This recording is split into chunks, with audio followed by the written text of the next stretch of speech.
Hello, welcome to episode 26 of Flowstate podcast.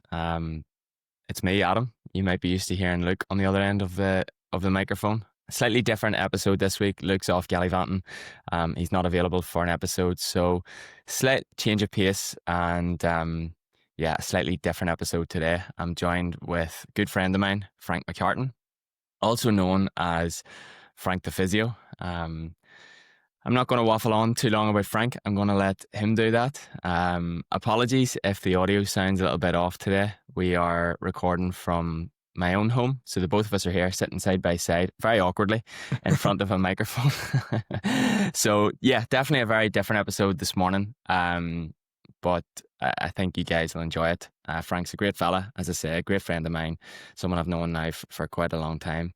And we're doing quite a bit together. So looking forward to this and looking forward to having a good chat with Frank. So Frank, good to have you here. We'll look forward to a bit of breakfast and a bit of pitch work after this. But why don't you go ahead and give us a bit of an introduction into who you are. Thanks, Adam. That was a nice intro.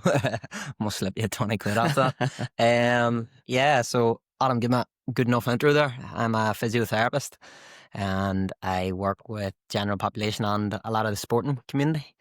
Adam asked me on today, it's probably because I had a bit of a different way into physio, I suppose. Maybe that's one of the reasons. But I really like my job, like helping people, talking with people, and hopefully trying to get them going in a better direction. If they walk out after seeing me better than they walked in, it's normally a good enough job. So I suppose Brilliant. Very short. Brilliant. No, first class. For those of you that listened to last week's episode, I don't know if even Frank's listened to last week's episode, but I give you a bit of a shout out, mate, and pumped your tires up a wee bit. So Frank is the guy that I was talking about last week that I'm doing a little bit of work with on my return to sport, return to the pitch, return to football, slight change of direction or change of pace for now in my kind of sporting life. But Frank, I said last week that you're going to go to the very top of the physio world because of a few reasons. How much time and energy you invest into your craft and just the type of person that you are. But like you sort of touched on there, you had quite a interesting introduction to physio, or quite an interesting path to get to where you are now, I guess, and that path is continuing to be very interesting. Just as you grow and as you kind of develop professionally and personally. But yeah, I suppose I'd love to hear a little bit, like me, you kind of changed direction professionally at a point, and I suppose I'd love to hear a little bit about that. Could you sort of talk to us or tell us a bit more about I guess school to university and sort of through that period of time in university or towards the end of uni when you decided that you were up for a bit of a change? Yeah, well, thanks. Apologies, I actually haven't listened to that one last week. I must listen the way back home. I'll listen now. But thanks for that. So I suppose starting off in school, Adam, I always liked school. I enjoyed primary school in Craigavon, and then I went to secondary school in St. Coleman's Uni, brilliant school. I was always fairly good at maths and physics growing up, and relatively found it straightforward and did a GCSE and A-level and all the rest. Now, I went to St. Coleman's just for football. I seen them winning McCrory Cups when I was P7 and stuff, and I thought local lads were doing well there. I thought, I want to go there. So I didn't put much real thought into, unfortunately, my career aspirations. We were playing McCrory, and I remember throwing down in my UCAS. Remember going to the careers advisor, and I was like, you're good at maths, you're good at physics, you want to go into the investment banking maybe. And I thought, right, that'll do me. Maybe watch a few too many episodes of Suits and different things, maybe Wolf of Wall Street. Wolf of Wall Street, yeah. My ma will be happy hearing that now. I'll be watching that. But yeah, so I did that, and I remember we lost the McCrory final. I was a sub, but I loved the sporting environment. Now I always did PE the whole way up, and I had great PE teachers up there. And I remember talking to them thinking, I think I might go down the sporting route. And they were kind of saying, Frank, you're really good at the maths and the physics. Maybe try that there first. And naively too, I probably went after the money. I wasn't brought up in an environment like that. Dad's a farmer, mum's a teacher. Um, don't get me wrong, got everything I wanted growing up. Not everything I needed, not everything I wanted, but I wasn't. Our house wasn't money orientated, but I thought, right, I'll go and probably chasing big dollar signs, investment banking. Exactly, yeah. So I went and studied finance at Queen's, and I got great mates out of it. And it was a good course. I really liked the investing side of things, still do to this day. But I always found myself consuming on Twitter or Instagram, Facebook, everything about strength and conditioning, physiotherapy. Always had it. I wasn't the best at sport myself. Loved playing soccer and Gaelic growing up. Um, I was never the best on the pitch, but I was always one of the hard workers. And I kind of applied that to academia. I was never the smartest in the room, but I always thought, see, if you work hard, you normally go the right direction. So I was doing the finance and I loved it, and I did my placement year and I was in regulatory reporting and doing it with a bank. I was kind of sold a pup. I was like, geez, I don't think I can do this. And COVID and everything else happened in the middle of it, and it probably got me thinking a wee bit more about, do I really want to do this the rest of my life? And do I think this is the best use of my talents? Remember the parable of talents? I remember growing up in school that it talked about, everybody's got a talent, and I'd probably fixate on that growing up. And I always thought, yeah, I'm good at it, but I think I could help more people elsewhere. And when I was in that placement year, there was actually a guy. There was a guy, I'll give him a shout out here, Jack Rice. Jack, a real good lad, and he had went to America to do this study USA thing, and it's like a business scholarship to study business. And anyway, finance, it kind of was in the criteria you could do it. And I went to the interview and waffled. I waffled my way into a bit of a business scholarship over in Washington, D.C. And it was probably one of the best things I ever did. Now, I went and majored. They do majors and minors over in America. The school system's a bit different. That's why I majored in business, which I love. Like, you maybe see, I put podcasts and stuff up there, probably thinking, what is this rhubarb doing, sharing that? Is he a physio and he's sharing banking stuff? Yeah, just should mention that. Sorry to interrupt you, Frank. If you don't already, you should absolutely follow Frank on Instagram, Frank the Physio. Like Frank just mentioned, he doesn't just post physio content. There's some good wisdom, some business stuff, and some just good lessons for life. But yeah, listen, Frank, sorry to interrupt your train there. A bit of nonsense in between it all too. No, it's good. Songs and all good. that. It's good. I like it. But yeah, so I went over to America, and you majored, you fill your class up with a business, and then you could minor in something. And I minored in physical therapy because I'd always thought, yeah, I like this. There was no strength in this. So I goes, yeah, I'll try the physical therapy. And well, long story short, I was doing very well. I was lucky enough. The tests, everything that came up, I kind of knew quite well. And there was a Dr. Nordval who was teaching it. He kind of had said to me, you'd be a good physio. You'd make a damn good physio. You should apply to. What was it that made him say that, Frank? Do you know? I'm not. This is for the listener, by the way, not for me. I know why you make a good physio, but why did Dr. Nordville think you'd make a good physio? What was it he seen in you, or what did he think about you? I don't know. I would love to maybe ask him, but look, I would say I was curious. I think curiosity would be. I was always asking him. And why is that? Yeah. And I wasn't afraid to, as my mates have know, I wouldn't be afraid to put my hand up in the class, and if I didn't know something, I would ask. Yeah. You were that guy. Yeah, I know a lot of people probably think, oh, geez, I'm the same, mate. Don't worry. I'm the same. Balloons at the top, asking the questions, but I was curious, and I always had a bit of crack. I love the Yanks, love my time in America, and yeah, maybe the soft skills. I was good enough at talking, and you can always learn everything. Mm-hmm. So he told me, look, I went and I did a wee bit of digging, and I seen there was you could do these masters pre-reg. It was about 2 years, less than 2 years, 21 months, 24 months. And I, like an idiot, applied, and somehow got a few interviews in a couple of different universities in the UK, and got into one.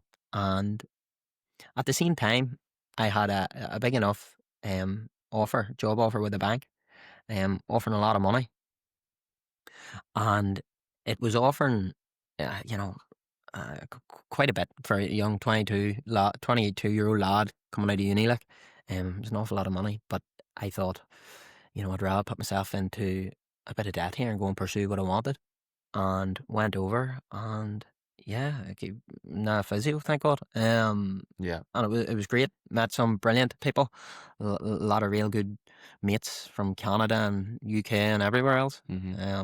But yeah, that's kind of Brilliant. long story short. Brilliant. Maybe a bit of waffling there. No, it's great, and it's for me, it's an inspirational story because you had the balls to kind of change and make a change despite pound note signs and dollar signs in front of your eyes, and I think there's a lot to be taken from that, because I definitely feel like not enough people in this life, full stop, sort of utilize their talents and sort of go in towards the things that they gravitate towards, and generally it can be at a time that's too late when they maybe think about a change because of other things like dependence and mortgages and everything Yeah. else. But Well, it was hard. Like, Yeah. I was definitely I was thinking about it a lot. yeah, And I was lucky in the fact that there was a few things lined up for me. I suppose it was, young, free and single. I thought to myself, well, if I don't do it now, I would always be thinking, kind of, what if? yeah, And don't, I was hemming and hawing about it for a couple of weeks. yeah. But yeah, thank God it seems to be going the right It's direction. going well, and like I said last week, I believe you'll go all the way, just because of I know who you are, and I know the type of person that you are, and Frank's probably coming across as extremely modest, and it's because he is. But I suppose, like, where are you now? So that was kind of the masters, Mm-hmm. and I was working with you, just for the listener as well. I've been helping Frank out with his running for probably 5 years, 4 to 5 years. We started working together, and we got a marathon prep under our belts. And Frank, till this day, actually, executed one of the best debut marathons that I've ever seen. And I'm not just saying that because he's sitting beside me. I still kind of show his Strava splits to people that are wanting to run a quality marathon and a marathon to their potential. And one of the big reasons why he did one of the best things about Frank's debut marathon in Edinburgh, Yeah. wasn't it, was his sort of discipline to run a progressive race, and that paid dividends in his race result, because he ended up running a really fantastic time. But more importantly, or as importantly, he had a really quality experience of the marathon. And for me, as a coach and as a runner, that is one of the most important things, because that's what keeps you coming back, and that's what keeps you sort of hungry to do more, and to do more training, and to improve. So yeah, to this day, I still show off Frank's. I should really have a bookmarked on my computer. Your Strava activity from Edinburgh Marathon. You ran 3:15 in your debut, Yeah. which is an outstanding debut marathon for someone that definitely wasn't a distance runner growing up. No. And yeah, mate, for someone that's done that, like, the sky is the limit. But I guess, yeah, where are you at now with professionally? Where are you currently at? Like, what are you currently up to? What does work look like? Yeah, so I'm lucky, Adam, in that I finished up last year, and from the masters, and came home, and I didn't have anything lined up, and I went down and met a lady in Tyrone, Alice Falcon, Alice Keenan there, and was shadowing her for a week, and I'm working in her wee clinic. They're alive in Cookstown. It's a fantastic clinic, and Alice is a fantastic practitioner. It's just me and her in Alive there in Cookstown. So I work there a few days a week, in Tyrone, and then I work a wee bit at home, in Tullidge, just taking the likes of yourselves and evenings and days off and stuff. So I'm kind of getting the best of both worlds. Meeting a lot of really good people in around Derry and Tyrone, and then on the flip side, I'm also getting good Armagh down ones. At my neck of the woods. Yeah. So I would say I would deal with 70% of the sporting population. They love their football and sport in around Tyrone and Derry. And then at home, I would be getting, mostly a lot of sport. But you do get your general population in too. And I suppose the last year has been has been good. A lot of learning over the past year. And your real learning starts when you leave uni. Mm. The big one is getting on with people. I very easy to get on with, I must say. Like the ones, I suppose, coming from Armagh down, it might be hard for us to say about the Darien Throne ones being sound out, but they actually are. And they're very much interested in themselves and bettering themselves, so they're very easy to work with. So that's where I'm at working at the moment. But yeah, I suppose so. Good. And just for those listening, perhaps in Australia or elsewhere, because I know we have a good few people listening over in Australia.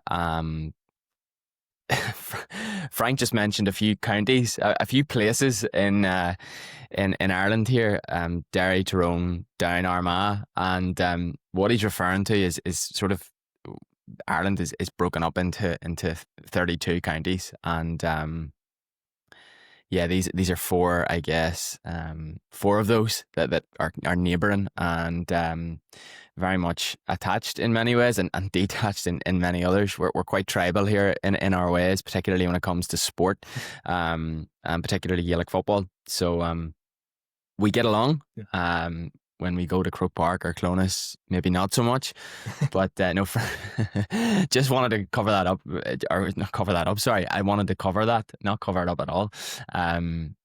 Yeah, Frank's, I guess, alluding to those sort of individual places, and anyone that's listening from this neck of the woods will know exactly what Frank's talking about. No, that's great, and I suppose what always did strike me about you, Frank, was that kind of change of, changing your mind about what you wanted to do, when some people would consider it to be quite later. Like, even though you're still in your 20s, like you're 20. What age are you now?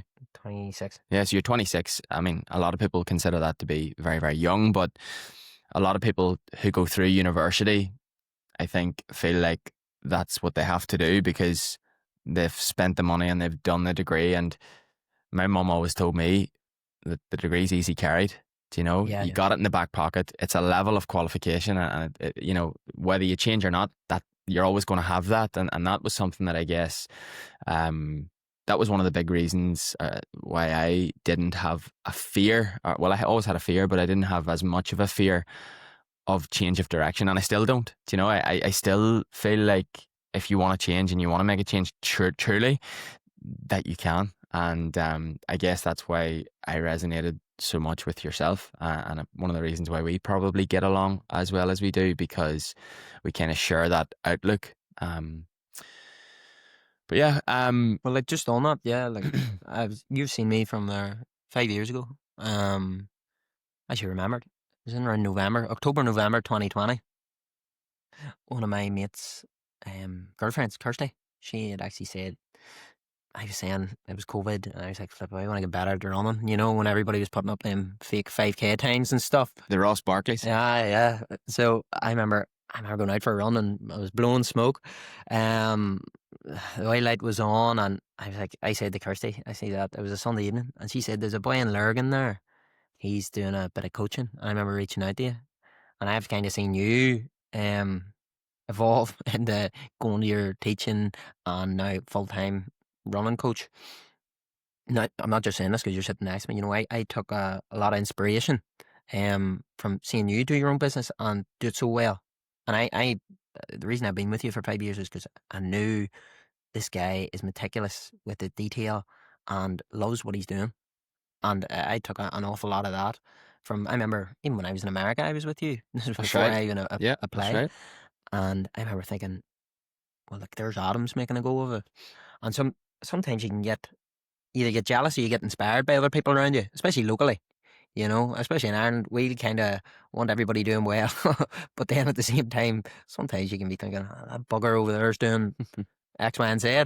Yeah. But I took a lot of awful inspiration from that there. And even from a physiotherapy point of view, I don't know about you, Alan, but I definitely think that the Irish physiotherapy is in a great place. They're leading the world. Like, you look at... We've had that conversation a couple of times, yeah. and I've actually struggled to put my finger on why Irish physios are as good as they are, and working in some of the Top with the top places or in the top places. The story that I always think about is Jared Hartman, Yeah. because it's in sort of the world of running, and I've read so many sort of running biographies and books and how many athletes he worked with. But you're absolutely right. Irish physiotherapy seems to be at the very top, as is Australian Yeah, sort of. Australian, but Australia and New Zealand and Ireland, I think, is in a very good place. But yeah, you look at Hospital there; they'd be probably one of the leading Mhm.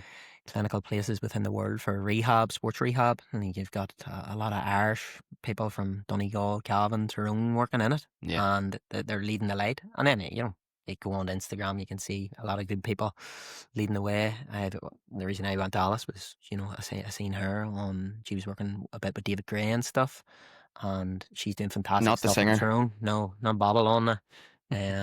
But yeah, like Alice is doing fantastic stuff there in Tyrone, and every community in Ireland could have a couple of good physios. Mm, If you're seeing 30 or 40 people a week, everybody should be, using their body to the best of their advantage. yeah. Um, but yeah, just wanted to say that there, especially on you going out and doing your own thing, that really did help me.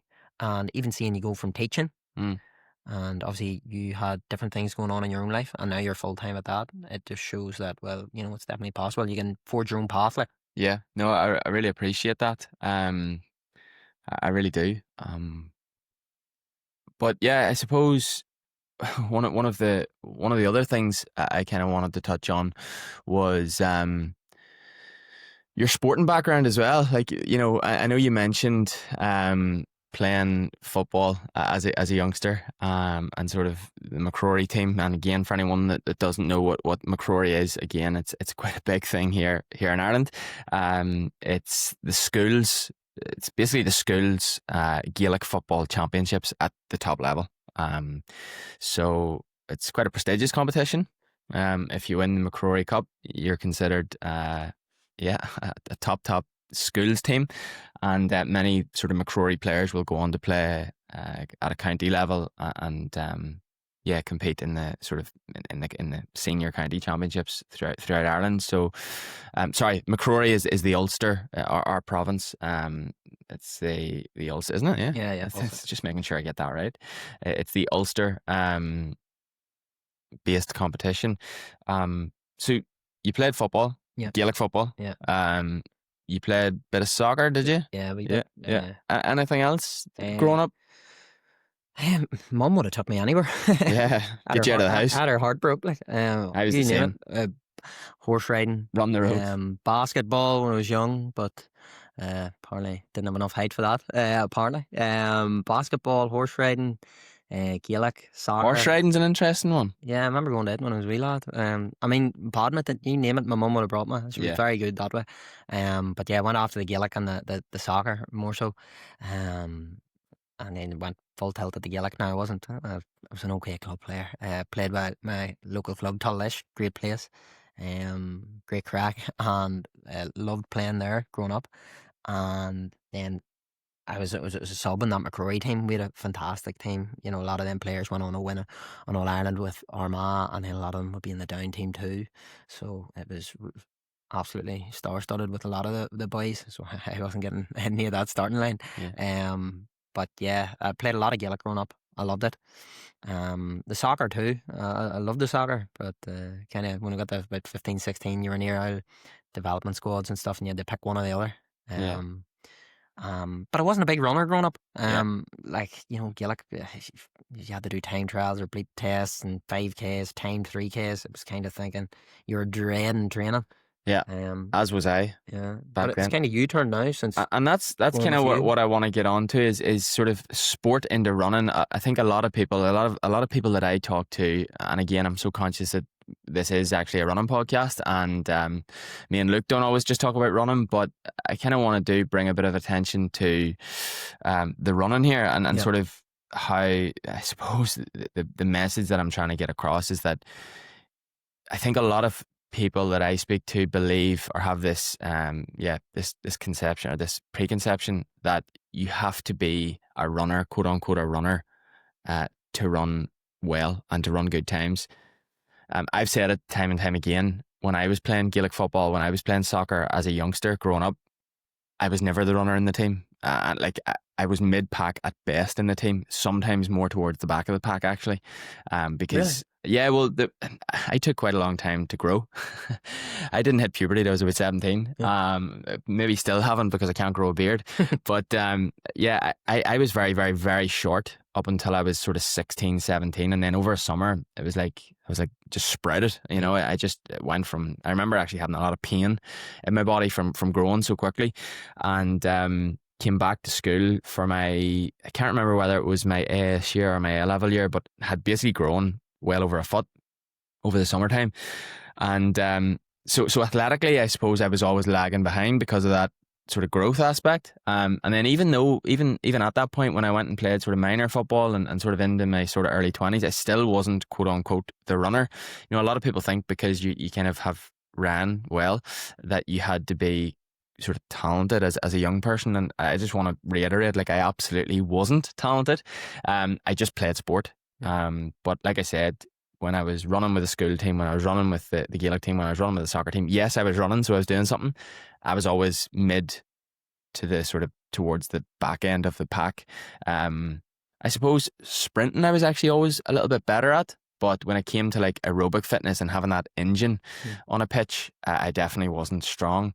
And I guess the message again that I just want to put across is that you can get really good at something if you put in the right work. And you know, I speak to athletes all the time that believe, this is maybe even before we start a coaching journey, a coaching pathway. Like, a lot of athletes don't believe that they can run the times that they maybe dream of, and of course it's my job to instill some of that belief, but it's also my job to help them get there. But you've ran very well.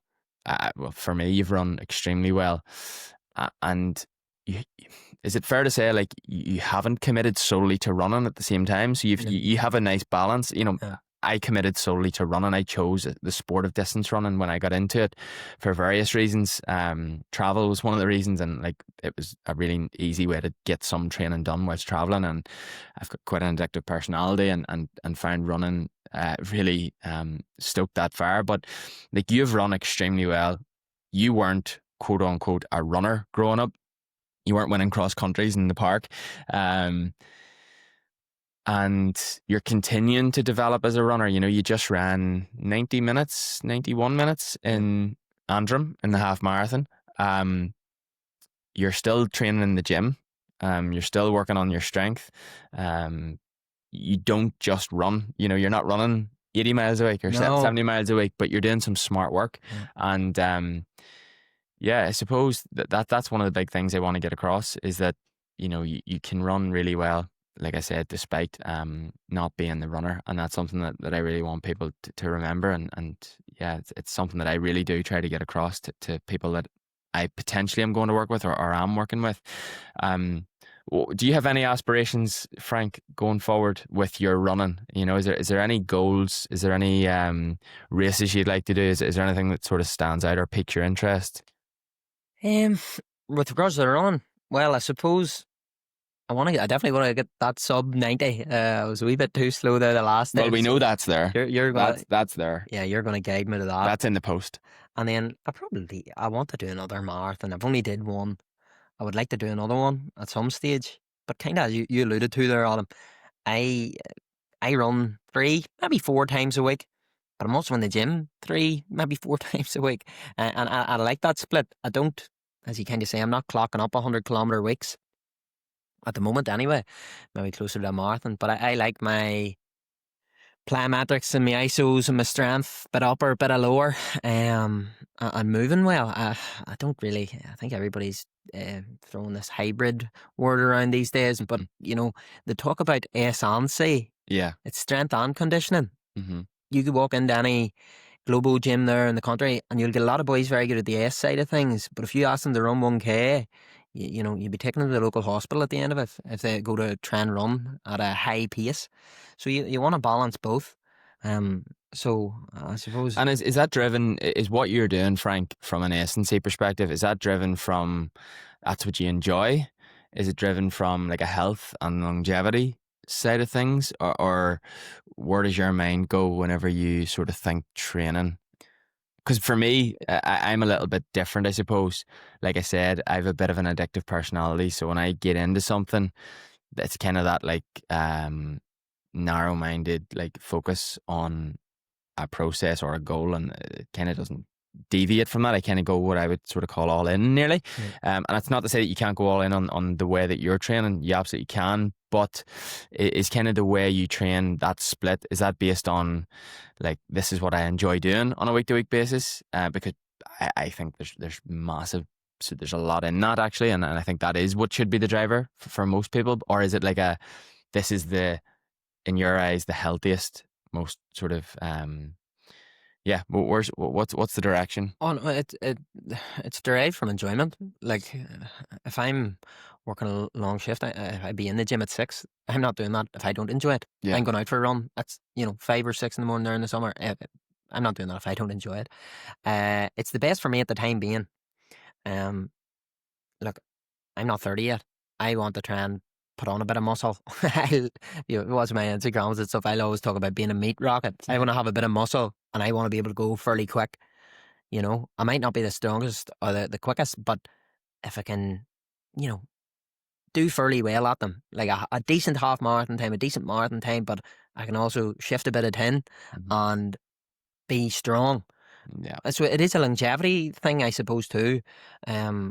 Look, I know fantastic runners that are in their 40s and 50s and 60s. I know I can have that the rest of my life. Please God, if I can stay, as robust as possible and not get injured. But from a muscle point of view, it is a wee bit different. I want to stack as much as I can in the next few years in a healthy way that allows me to run and not break down. So it is enjoyment. It's not optimal per se, but a lot of What people, is optimal? Yeah, exactly. Optimal's perspective, isn't it? Yeah, everybody's chasing this. I don't know. I think a lot of people talk about optimal, but you don't want optimal being it kind of robs good enough. Yeah. And it can rob joy. Yeah, that's it. And I enjoy it. If I stop enjoying my running, I'll not do it. Yeah. So I want to keep enjoying it. So that's where my training's at the moment. But like, I remember starting with you. I remember actually fairly early on, you had me doing slow runs, and throughout that whole message that you were talking there, you're talking about, I like doing long-term games with long-term people. You were always saying to me, Frank, you underestimate what you can do in a year, but you maybe overestimate what you can do in 2 or 3 months. Yeah. Can you just zoom out? And I have applied that to my rehabbing different athletes. Yeah. I say, look, can you politely take your head out of your backside for a wee bit here, listen to it and zoom out, and you'll do better long-term. Can you delay that short-term gratification of, I can push through it, I can do this 5K, or I can go out and play, but you'll put yourself out for a championship, or you'll put yourself out for the league. So I suppose that long-term aspect is always going through my head. Yeah, I really like that, and I couldn't agree more. And you're right. I think chasing that optimal training split, or that optimal way or method or means of training, robs the joy. We can talk about physiology, we can talk about lactate thresholds, we can talk about aerobic endurance, we can talk about marathon specific training, but if there is a loss of joy, for me, there's also a loss of consistency. But actually, I'm a firm believer that there's actually also a loss of adaptation, because if your mind's not in it, your body isn't just going to respond in the same way. We all know that when there's an excitement, when there's a buzz for training, everything just feels like it's clicking and everything just feels better. And that might be anecdotal. I haven't read a research paper to state that, but I know myself, when I'm enjoying my sport, when I'm enjoying my running, when I'm enjoying my training, I get a lot more from it. And do you see in your own training, have you lost the joy at any stage? Like, was it a 2-month interlude? Was it a 1 month? Or? Yeah, so I suppose that's. I'm glad you asked me that, because it's kind of where I want to go next with our conversation. As the listener will know, I've kind of made a bit of a deviation to the path that I thought I was on. Where I'm taking a break from races, and we're working together on a few things, which we'll come to. We're going to go out on the pitch after this and do a wee bit of work. Then we're going to get a bit of breakfast, and we're going to yeah, we're having a pretty nice Friday. Yep. But yeah, joy, a loss of joy is probably not the right way to put it. I absolutely love running, love it, love the sport, love the act of running, love the adventure. That for me is what running's all about. Like it's the day to day training. It's not the races in and of themselves, because they're the tip of the iceberg. Um, we like as runners, anyone that runs will know, the vast majority of your time is spent either on your own or with others training, and thinking about running and so on and so forth. But to answer your question, Frank, yeah, I suppose the decision for me now to take a break from racing hasn't come from a loss of joy of the act of running, because I'm actually still running. I've ran every day this week. I've ran Sunday, Monday, Tuesday, yeah, and yesterday. And do a little bit with you today. But yeah, I suppose I've thought about this a lot over the last few weeks, as that decision has been made to take a break from racing and to step away from the racing scene. And yeah, I don't think I don't think it's a joy thing. I think it's probably it's time for me to. It's like a phase of my life, whether it's 3 months or whether it's a year or whether it's 2 years. It's a phase of my life where I want to, for whatever reason, stop chasing and stop feeling like my day is structured around the training that I do and my week is structured around the training that I do, because I suppose I've got to a level where in order to improve, the training is full on. It's demanding physically, mentally, emotionally. It's very demanding. And yes, I suppose I'm at a point. Is it joy? I don't know. Am I thinking about it too much? Probably. But my mind has sort of came to the conclusion that it's time for a break. And I really haven't put my finger on the reason, because, like I say, I'm still finding a lot of fun and enjoyment in running. It's my favorite thing, one of my favorite things to do, along with drinking coffee and eating nice food and spending time with good people. But yeah, it's time for a break and a change of pace, and I'm really enjoying. Like for me, this might sound a bit deep and reflective. I know myself and Luke do get a bit deep from time to time, but like I like to find joy in like what I'm doing today, tomorrow, like in the present. I don't really think about. Yes, of course, there's that whole delayed gratification piece about when you train and you find and you race. Like racing for me isn't joy. It's great, but it's not true happiness and joy. I really try to find like that joy and happiness in my day to day. And if that joy and happiness is kind of like not in my day to day, well, I want to seek to change something. And I suppose training had got to the point where it was taking a bit of that like true joy and happiness from my day. So yeah, I suppose if I'm absolutely honest, like the aspect of chasing performance had caused maybe a loss of joy in my sport. Yeah. So that change of pace has resulted in, as a lot of you know, a return to playing a bit of football. Because I still feel like I need something to kind of focus my mind on, and to have a bit of fun again. And football is something that I've always done. Well, as a young person, growing up, always played football, always absolutely loved football, even throughout my running days for the last sort of 7 years. Have always sort of stayed in touch with like local results.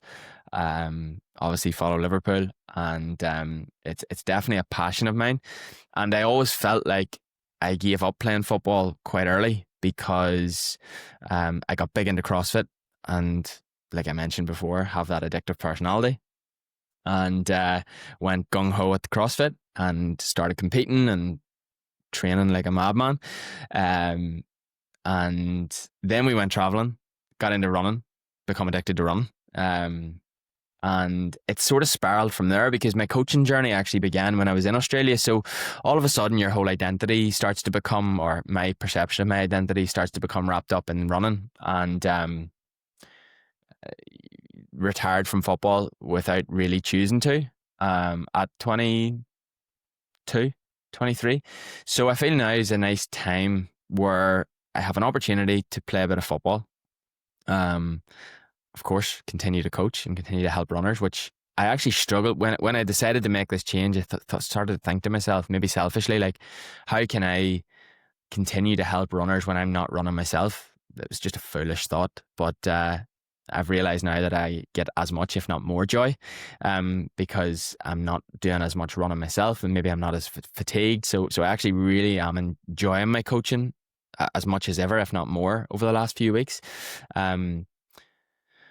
But yeah, time to play a bit of football again while I still can, before Father Time catches up and tells me that I can't. I'm 31.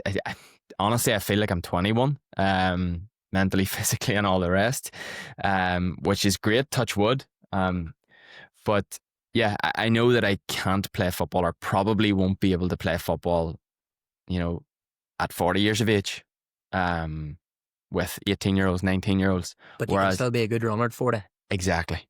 Whereas I can still chase that passion of running at 40, and I don't want to look back at 40 plus and go, I should have played football for another few years. I really hung up the boots before it was time. So I suppose I'm scratching an itch. Foolishly, maybe, I've been told by a few people. But I'm kind of following my bliss, and that's kind of what I've always tried to do. And I'm really happy. That's, for me, the most important thing. We're doing some good work, which I'm really enjoying.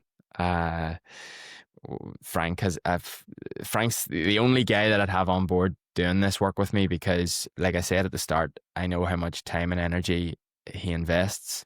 I know the type of person that he is, and how thorough he is, and how good you are. Simple as that. Anyone that I speak to about you, like, I just say, look, go to Frank. He's your guy. Simple as that. So we're doing some good work, and yeah, back on the pitch. For the update on last week, Luke had asked about sort of what the crack was last week. Didn't play last weekend, hoping to play this weekend. Have trained Tuesday, Thursday with the lads this week. The body is definitely starting to adapt to the training load again of football, and the movement, and the sort of, like, I was having a lot of sort of, first of all, muscle soreness, but like foot, ankle sort of issues, lower back pain, hip pain at the start as well. But that has all, touch wood again, it has begun to really lessen with sort of, I guess, now 3 to 4 weeks of sort of return to play. So I feel like I'm in a place now where I can actually use my engine. The engine that I didn't have as a young player, I actually have now. So I nearly feel like once that kind of, the actual football skill redevelop or comes back to me, I feel like I can offer more as a 31-year-old player than I could at 21. Yeah. Because of, like I said, that hopefully the engine that can, I'm definitely fitter now than I was at 21. So yeah, that's where we're at. And I suppose it would be a good chance now to talk through what we're doing from a preventative strength, return to play, focus on sort of the stuff that we're doing. Yeah, simple as that. I contacted you again. Obviously, we've been in touch because of your running, but I sort of contacted you just over a month ago. Probably the way I made this decision to return to football was nearly in a day. I had been training for Dublin Marathon, training really well as well, and decided pretty much overnight that I wasn't going to do Dublin anymore. I was like, you know what? I need a break. And myself and Ciara had a good conversation, and we decided that it wasn't just like my mind talking nonsense, that it actually was time for a break. And I said, you know what? I'm going to go back and play football. The lads, the team that I'm back playing with, were literally training in the park behind my house. So I was kind of keeping a wee eye on them on a Tuesday and a Thursday night. And I thought, well, there's a great opportunity to maybe get training again with the team. And overnight made that decision, and literally texted you the first day that I went to training with the lads, which again, probably foolishly, should have been in touch with Frank maybe 4, 5, 6 weeks before to get some good work under my belt, but jumped in. Probably the thing that I would tell athletes not to do that I'm coaching with is, like, don't go run a half marathon if you haven't been running for the last 8 years. But there's me straight back into football after not playing for 8 years.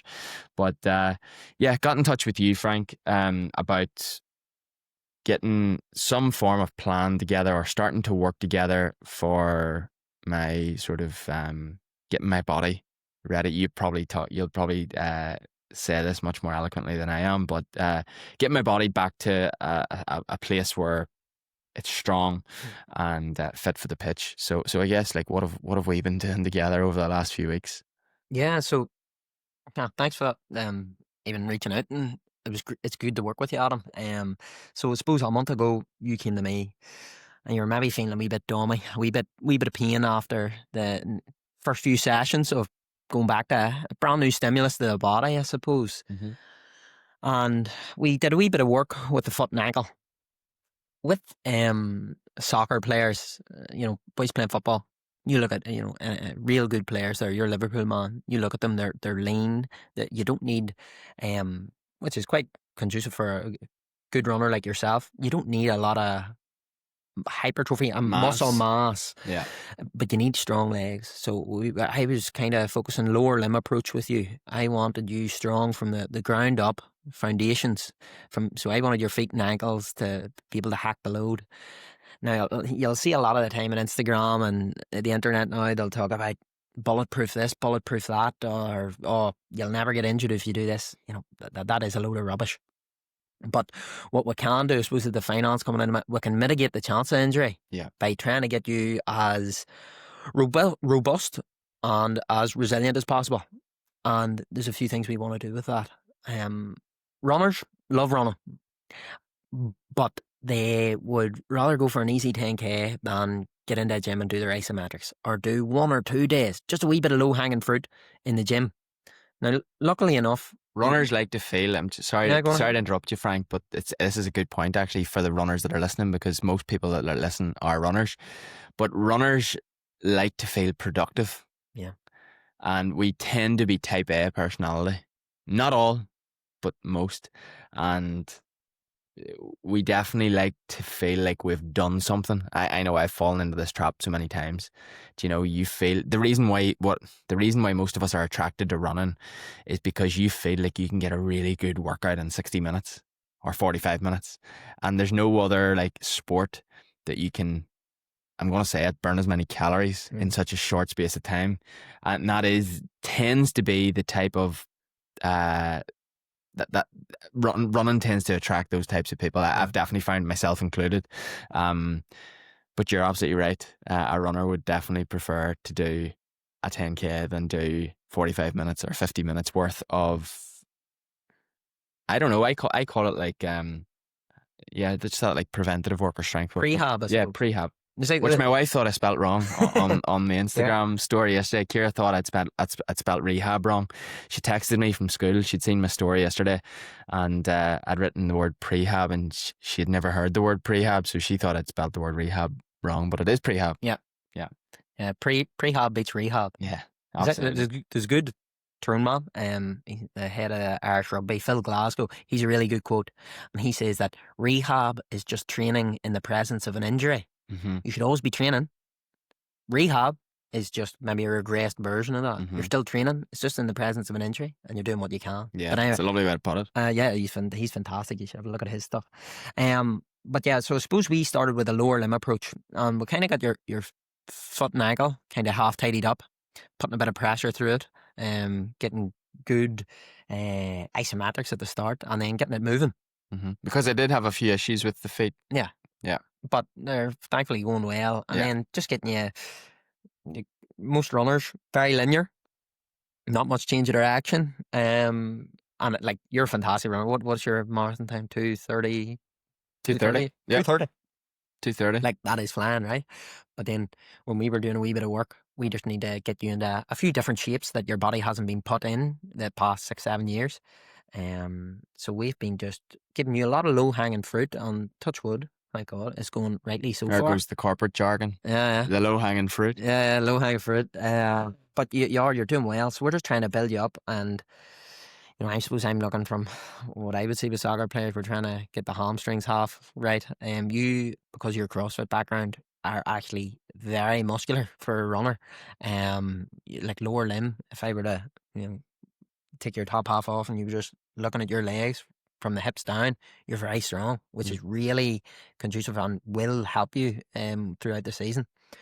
And the way, this is not so eloquent, you have a RAV4 engine, Adam, right? you can go all day. Diesel. Yeah, I'm telling you, you are very good. You can go all day. Now we're just sprinkling in a wee bit of anaerobic work, and this is good for me. And just, I really like, sorry, just what you said there, because that goes very hand in hand with the way I actually coach runners. Sprinkle. Yeah. It's about sprinkling the right amount of anaerobic or glycolytic, whatever way you want to talk about it. It's sprinkling some high intensity. Again, it's one of the biggest mistakes that runners make. I actually don't know if myself and Luke have touched on that in our 24 episodes to date, but runners make the mistake of not sprinkling in anaerobic work or that really high intensity work. They do far too much of it. They think that's what they need to do in order to get better. But it's like a pyramid, and you only, that's the stuff at the very top of the pyramid. That's the angel on top of the Christmas tree. It's just that little bit at the top that you just want to lightly sprinkle. It's definitely the sprinkles on top of the cake. And yeah, like you say, that stuff that we're starting to sprinkle into the work that we're doing. Yeah, and it's going well. Like, you can see you're getting better week on week. I mean, what are we doing? What does it look like, Frank? What's in your head? Sorry, I mean, we don't need to talk through the individual exercises, but what is your thought process when I sort of came to you? What did you think? What's this maniac got here? We cleared up a wee bit of mobility. Though it wasn't, you are quite mobile, really good at when I did that movement assessment on you. Yeah, so we started off with a movement assessment. Yeah. You assessed me first and foremost. Yeah, you're a bit slightly tight through thoracic, like most Irish males, sitting down, even driving, everything else. We've worked a wee bit in your thoracic capacity. I'm the exact same. I need to keep doing them cars and pelvic tilts, different stuff that we've been doing over the past couple of weeks. But then from a lower body point of view, you're playing centre mid. So I was starting to think, right, what's he going to be doing? You could be caught in a counter attack. You need to sprint back.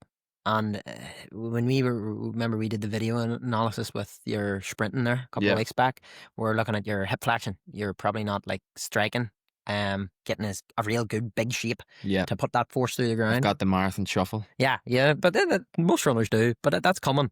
And we're looking at the shapes that you're making, and then from a change of direction point of view, because you did have niggly enough feet, can we get you change of direction, getting a wee bit more au fait with that, learning to, I suppose, when we were doing that deceleration and change of direction session, I was just looking you to orientate your body in the right direction. Getting braked, getting turned, that you're not turning like a lorry, but you were never like that. So standing line. Yeah, you were good that way. So we're just trying to get the body put in these positions. Yeah. Because if you're not doing it throughout the week, and then I put you out on a Saturday and you're playing there with Lurgan, it's going to be brand new to you. And it's a bit like, your tempos, your thresholds that you give me, you get better by doing it. Yeah. And we're just getting you moving a bit better. But I suppose, well, I was talking to Connor, who you coach, and we were talking about the other week. He actually said it, you don't want to annihilate, you just want to stimulate. Yeah. And I just want to give you enough. It's the Goldilocks principle. Yeah, Goldilocks, just right. Yeah. Not too much, not too little, just right. And we're just drip feeding that in. And it is quite hard, but it's good for me to work with you. It makes me get better as a coach, as a rehabber, as a physio. I'm thinking, right, you're training quite a lot. You've a lot of demand. Even, I know your runnings went down, but you're still doing an awful lot of mileage. Mm-hmm. So we're trying to fit in the MED, the minimum effective dose for, right, you need a wee bit of change of direction work. You need a wee bit of mobility work, and you need a few bit of that low-hanging fruit that I was talking about with your strength. Yeah. And the big one is, my goal with you, Adam, is what's your best ability, or your best ability is your availability there with Lurgan. You're no use up the line. Yeah. So can I keep you on the pitch? Yeah. And available, that if you do get called on as a sub, or you do get called on to start a game, you're there. Yeah. And you have the capacity to get up and down the pitch, play well at centre mid, and enjoy yourself at the football, because you have the fitness to enjoy it. Yeah. We just want to drip feed more sprinting in, and I'm enjoying. Look, it's my curiosity. Like, I'm trying to learn and apply these principles. These aren't mine. I'm going and scouring the internet to try and learn from. You've got like Jonas Dodu and Alan Murdoch and all these other boys. Eat, Sleep, Train. all these different people on the internet and trying to play a bit with you. And I'm learning along the way too, but we're kind of going well here week on week. It's enjoyable. It definitely is enjoyable. And I suppose that's the thing that I wanted to sort of mention was, or that I thought you would mention was kind of that journey that we started with from we did an assessment. You know, we got into your gym there in Tullylish, on the farm, and we did like a movement assessment, mobility assessment. You spoke to me and asked me quite a lot of like diagnostic style questions and sort of leading questions, and we sort of found out like where I was maybe struggling a little bit, and then we got into a bit of work, a bit of work in the gym. We did a little bit of work on the pitch, again from both an assessment and a kind of actually with the view to get better at things as well. But then we're starting to progress, and we're starting to move things. We're starting to progressively overload, I guess, a few of the bits and pieces. But I guess two things that really stand out to me about a really good practitioner is, number one, like they assess the individual. Like I do the same. You know, I'm not trying to blow smoke. I just think it's the most crucial aspect of a coaching journey, is that you look at the person that you're working with and you assess the individual and you ask the right questions. But then secondly, that you use that information to generate program, exercises, whatever it is that you do. And you also factor in what else they're doing. So, you know, you also mentioned around, like, I'm still doing mileage, I'm still doing XYZ, and you look at their lifestyle and their time budget, and that feeds into your decision-making process as a coach, as a rehabber, as a physio.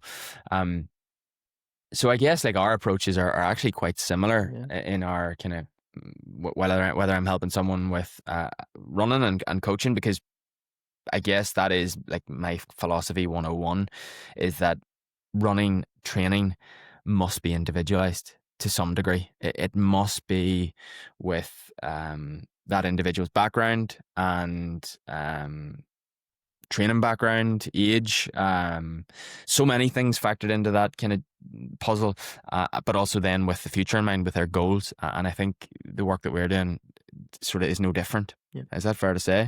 Yeah. So, I would have took a lot from in my coaching and what I do at the farm and then alive at Cookstown. I would definitely say I've nabbed a lot of that from you on how individual it has to be tailored. You know what I mean? I don't want a cookie cutter. Well, I did this with a striker, or I did this with a centre back, or I did this with a goalkeeper. That doesn't really apply to you. Yeah. Because, you know, whereas a lot of other soccer players need to improve their aerobic capacity, you have it. Yeah. Whereas they've been playing for the last 7 years, they might have that stretch, shorten cycle characteristic of their body on top more than you at the moment, where they're more used to it. So we need to get you back into those shorter, sharper movements and more triple extension. You know, you're not getting into that all the time you're running. So it has to be tailored. And I suppose Alice is big in that way with me. You know, look at the individual in front of you and try and treat them. Yeah. I'm not treating an injury, or I'm treating a person. Yeah. you know, that all comes. No, I like that. And running is no different. I could have two runners that are running 23 minutes for 5K, but they could be two totally different athletes with, and those two athletes' training programs will look different. There's just no two ways about it. Yes, there will be principles that apply through both, but there is no question that those two people's training programs will be no different. So yeah, Frank, we've almost got to an hour of recording. Hopefully we haven't waffled too much. Hopefully they can understand. Hopefully they can understand. I'm sure they will. And if they don't, sure they'll get a laugh out of it anyway. Yeah, I think we'll probably wrap it up and we'll get out onto the pitch for a bit of crack. We'll get the ball at our feet and act like youngsters for half an hour. Yep. Any plans for the weekend? What's happening in your life over the next lot of days? Next lot of days, just help my dad a bit in the farm, do a bit of rehab with a few people at the house, and take it half handy, get out for a couple of coffees, maybe a run, and just take it easy. I'm enjoying myself at the moment. I like what I do, so Good man. Yeah. Fantastic. Thank you for having me on. No, my pleasure. My absolute pleasure. It's definitely a first for me. It's a first. Have you done any? You did do a bit of podcasting before. Yeah, I did a bit of waffling on a podcast or two before. Yeah. So, yeah. You had a bit of a physio one a while back. I remember it. Definitely a first for me. Both hosting, because Luke kind of normally takes the lead on that, and also I guess recording a live episode, and that we're sitting side by side here, holding hands in my office. I mean, we're sitting side by side here at home, in Lurgan, and it's it's definitely a bit different to what we're used to doing. But hopefully, hopefully the listener, hopefully you guys enjoy it, and if you have any questions, I can reach out. Frank the Physio on Instagram. I should also mention that Frank, actually, I really did mean to mention this when we were talking, but you put together some fantastic work for our athletes within our coaching setup, AS coaching setup. And again, I asked you to do that because I knew you would do a really good job with it. And the work that you designed for us, I've really got my teeth into it over the last while. It's second to none. The stuff that you put together, and I know you kind of, you mentioned a couple of people that you draw inspiration from in your world, but you're taking that and putting it together in a really nice way for our athletes, and they're benefiting from that massively. And I really should have mentioned that, actually, but more and more of our athletes within our coaching setup are starting to benefit from that. And it's second to none. So thank you. We'll leave it there. Thanks for listening. And speak to you next week. Take care. Have a good weekend.